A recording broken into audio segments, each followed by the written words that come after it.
자, 그 다음에 이제 22장부터 24장까지가 발람의 축복 사건이 나와요. 자, 이스라엘이 이제 계속 그 가나안 땅을 향해 진군하는데 모압을 지나가죠. 그러니까 모압 왕 발락이 이스라엘에 대해서 위협을 느껴요. 그래서 이제 발람 선지자를 초청해 가지고 이스라엘을 저주하려고 합니다. 근데 이 사건에 하나님이 간섭을 해요. 발람 선지자에게 이스라엘을 저주하지 말라라고 명령을 합니다. 그래서 이스라엘을 저주하기를 꺼리는 발람 선지자에게 모압 왕은 계속 저주해 달라고 요구를 해요.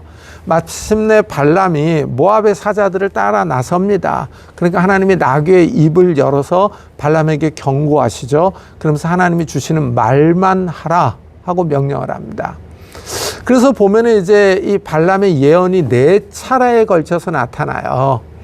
먼저 23장 4절 5절에 나오는데 바알의 산당에서 이스라엘 끝을 보고 발람이 7단을 쌓고 수송아지 7과 수양 7으로 제사를 드려요.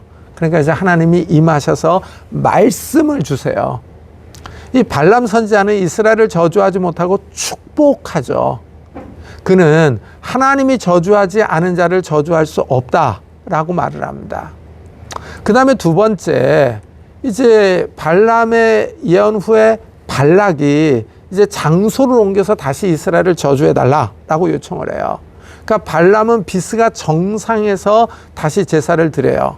이때 이제 하나님이 임하셔서 말씀을 주십니다. 하나님은 사람이 아니시기 때문에 한번 정하신 축복을 돌이키지 않을 것이라고 얘기를 해요. 그러면서 이스라엘을 해할 수 있는 사술과 복술이 없다. 이스라엘은 사자의 같은 능력을 가졌다라고 예언을 합니다.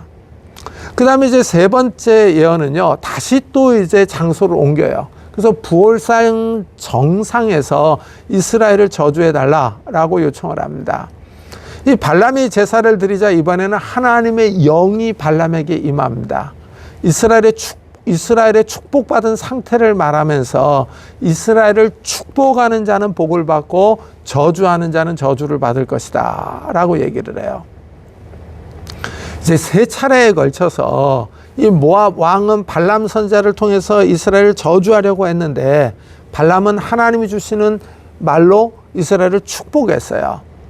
그러니까 이제 마지막 4번째는 이 발람 선지자가 하나님의 말씀과 하나님의 영이 임함이 없이 자신이 이스라엘과 모압의 미래의 관계를 예언하는 그런 내용이 24장 15절부터 19절에 나옵니다.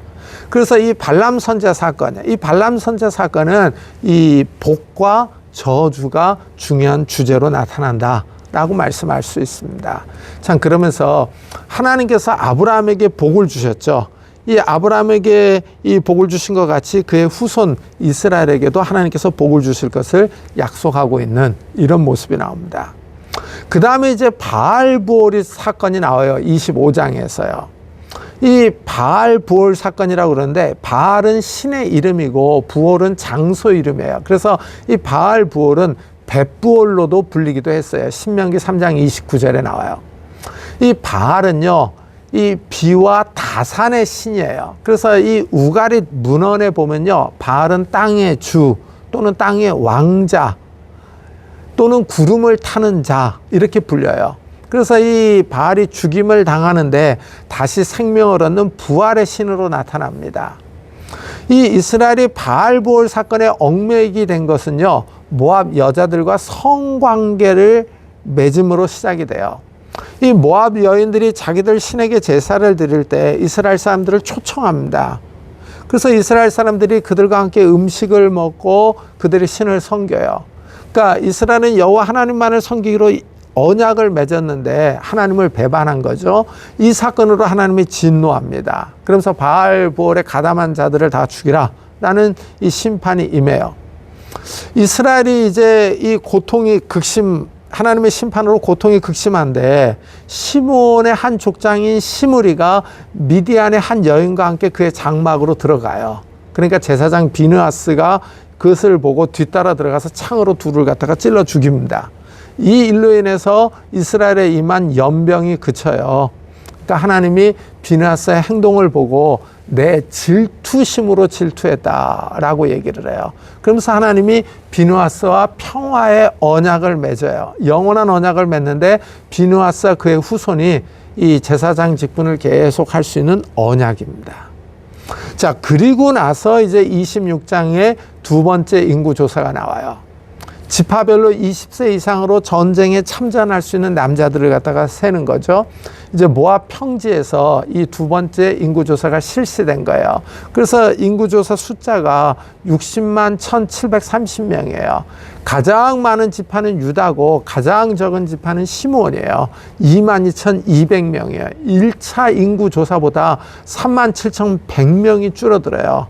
이거는 왜냐면은 아까 시므온의 한 족장인 시므리가 그 바알보올 사건에 연루됐었잖아요. 이것을 보면은 이 시므온 지파가 바알보올 사건에 가장 많이 연루돼서 죽은 사람이 많았었다라는 것을 알 수가 있어요. 인구조사의 그 이유가 나오는데 첫째는 이제 군사적인 목적이에요. 가나안 땅 정복을 앞두고 군대를 정비하고 군인들을 조사하는 거죠. 둘째는 이들이 점령해야 할 가나안 땅을 갖다가 이제 기업으로 나눠주기 위한 것이에요. 숫자가 적으면은 기업을 적게 받고 숫자가 많으면 기업을 많이 받는 거죠.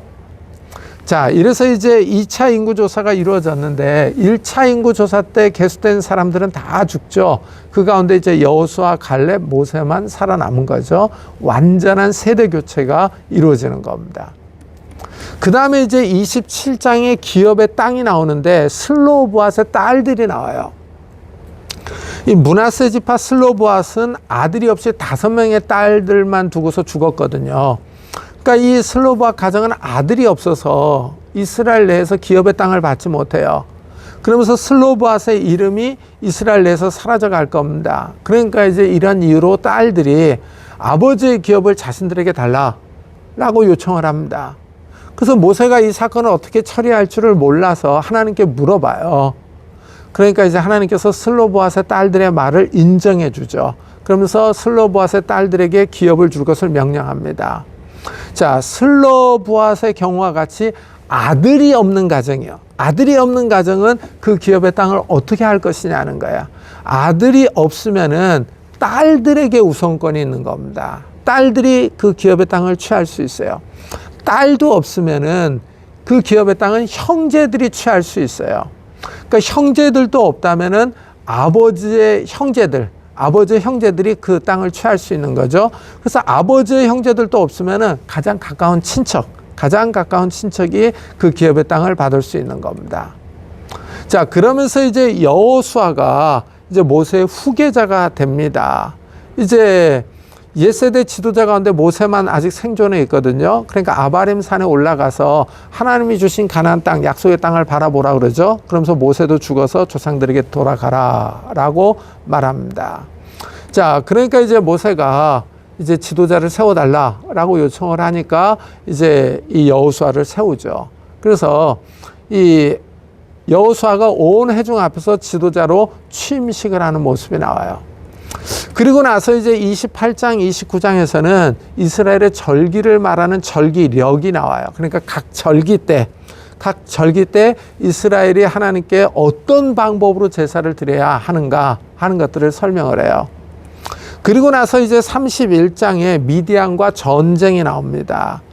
자, 이 미디안 전쟁 이야기요. 이것은 25장의 바알보올 사건 뒤에 일어났기 때문에 사실 이야기 흐름상 25장과 잘 연결이 돼요.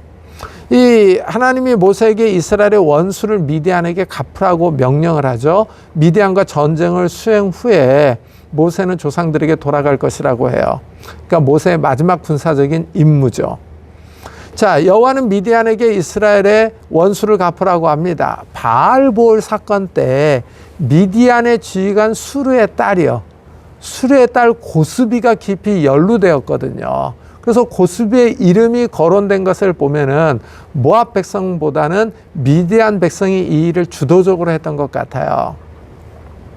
이스라엘 군인들이 여호와의 명령을 따라 미디안을 쳐서 남자들을 다 죽이죠.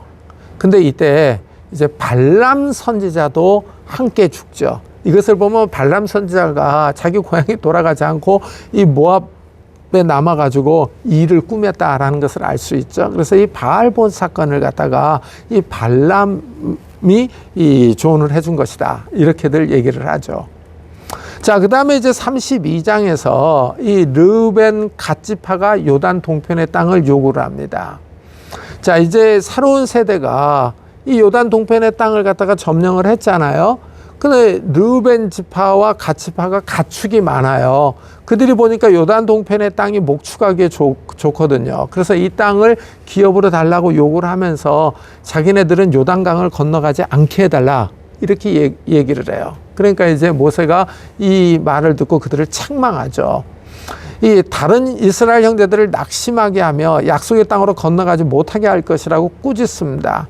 그러면서 이 두 지파가 요단강을 건너가지 않으려고 했던 행동을 가데스 바네아의 반역 사건에다가 비유를 해요. 그만큼 큰 범죄라는 거죠. 그래서 이 모세의 책망을 들은 이 르우벤과 갓 지파가 대안을 제시를 해요. 먼저 이제 성을 지어서 이 자녀들과 가축들을 안전하게 거할 수 있게 한 다음에 자기들이 무장을 하고 요단강을 건너가서 가나안 땅 정복 전쟁에 선봉에 설 것을 약속을 하죠. 그래서 이 이스라엘이 가나안 땅의 기업의 땅을 다 받을 때까지 요단 동편의 집으로 돌아오지 않겠다라고 말을 하죠. 그러면서 또 이제 자기네들은 요단 동편에서 기업의 땅을 받았으니까 이 가나안 땅에서 기업의 땅을 받지 않겠다 그러죠. 그러니까 모세가 이 제안을 수용하죠. 그러면서 이 르우벤, 갓지파 그리고 므낫세 반이요. 므낫세 반 지파에게 요단 동편의 땅을 분배해 줍니다. 그러니까 므낫세 지파는요. 요단 동편에서 반 지파가 기업을 받고 가나안 땅에서 또 반 지파가 기업을 받았어요. 그래서 아주 큰 땅을 차지합니다. 그 다음에 이제 33장에서는 애굽에서 모압까지 온 여행 일지가 나와요. 여행 일지요. 그래서 이 이집트를 탈출해서 요단 동편 모압 땅까지 이른 여정을 갖다가 기록하는데 세 부분으로 나뉘어져요.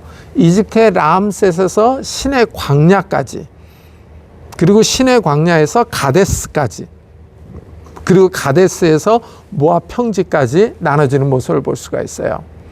그러면서 이제 이스라엘이 요단강을 건너 가나안 땅에 들어가서 해야 할 일을 말씀해줘요. 첫째, 가나안 주민들을 다 몰아내라 그러죠. 그 다음에 둘째, 그들의 종교를 철저하게 배격하라 그러죠. 우상과 산당을 다 파괴하라 그러죠. 그 다음에 그 땅에서 거할 수 있다라고 얘기를 하면서 지파를 따라서 제비 뽑아 그 땅을 분배하라라고 말씀을 합니다. 자, 그 다음에 이제 가나안 땅의 경계가 나와요. 34장에서 이 요단강을 건너 들어갈 가나안 땅의 동서남북의 경계를 갖다가 설명해 주고 있는 이런 모습이 나오고요. 그 다음에 이제 레인의 성읍과 도피성이 35장에 나와요. 자, 이 레이 지파는 기업의 땅을 받지 못했거든요. 그래서 이스라엘 자손들이 받은 기업의 땅에서 성을 갖다가 받는 거예요. 성과 함께 들을 받았죠. 그래서 이렇게 이제 레위 사람들이 그 이스라엘 지파 중에 흩어져 가지고 기업의 땅을 받을 때 도피성을 두라고 그러죠. 도피성. 그래서 도피성을 6개를 둡니다. 6개. 그러니까 의도적이 아니라 실수로 사람을 죽인 사람들이요.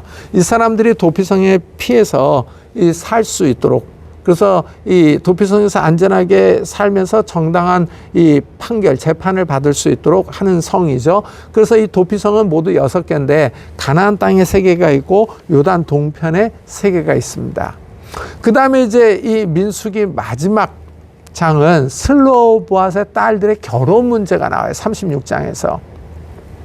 이 슬로보앗 딸들의 결혼 문제가 아주 중요합니다. 왜냐하면 기업의 땅과 관련이 있기 때문에 그래요.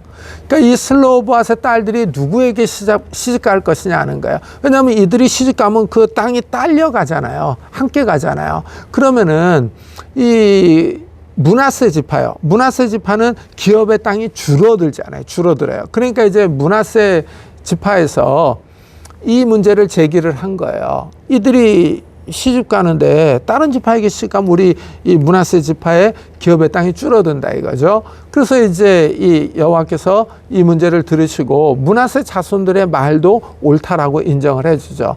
그러면서 슬로보앗의 딸들의 권리도 존중하면서 므낫세 지파의 기업의 손실을 막기 위해서 대안을 말씀하는데, 슬로보앗의 딸들은 마음대로 시집가도 좋지만은 므낫세 지파의 남자에게 시집가야 된다.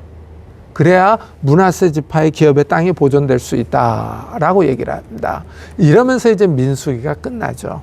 이 민수기를 가만히 보면요, 인구조사가 큰 주제예요. 그렇지만은 또 다른 주제가 있는데 그게 뭐냐면 이스라엘이 광야 생활하면서 계속 반역을 하죠.